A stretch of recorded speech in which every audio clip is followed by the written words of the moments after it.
ঢাকা বিশ্ববিদ্যালয়ে জামাতে ইসলামীর এত ভোট কোত্থেকে আসলো? আমার তো হিসেবে মিলে না ভাই। ডাকসুর ইলেকশন হয়েছে, ইলেকশনে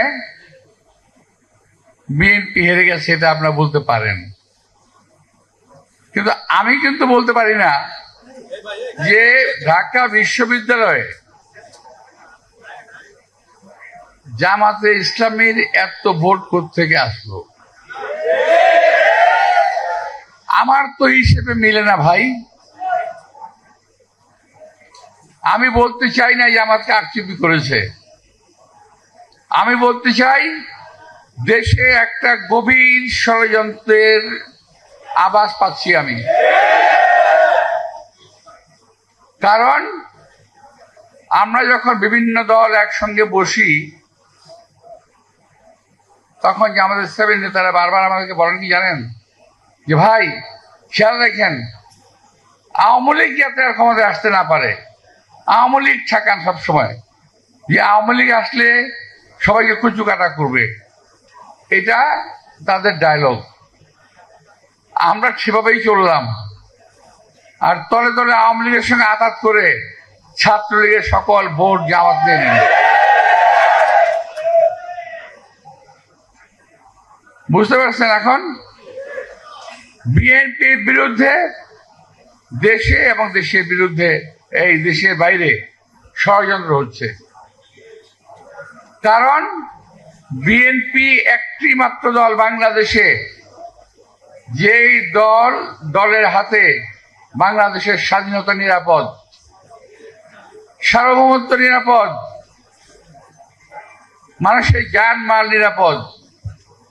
আপনি বলতে পারেন যে হ্যাঁ 5ই আগস্টের পরে তো বিএনপির লোকেরা অনেক অত্যাচার করতেছে ইত্যাদি ইত্যাদি, কথাটা সঠিক নয়। বিএনপির সঙ্গে আওয়ামী লীগ মিশিয়ে অপকর্ম করছে, আবার জামাতের সঙ্গে আওয়ামী লীগ মিলে অপকর্ম করছে, সমস্ত দোষ বিএনপির উপরে আসছে। আর বিএনপির ছেলেরা তারা কিছুই বোঝে না, তা আমি বলবো না, বোঝে, তারা এই লোভ সামাল দিতে পারে নাই হয়তোবা। আমি আজকে বলে যেতে চাই, আমাদের নেতা তারেক রহমান সাহেব পরিষ্কার ভাষায় বলেছেন বিএনপিতে কোনো সন্ত্রাসী, কোনো চাঁদাবাজ, কোনো দখলদারের জায়গা হবে না। এখনো যদি কেউ সামাল না দেন, এখনো যদি নিজেকে কেউ ঠিক না করেন, তাহলে যদি খবর আসে ইনশাল্লাহ আপনাদের বিরুদ্ধে ব্যবস্থা নেওয়া হবে।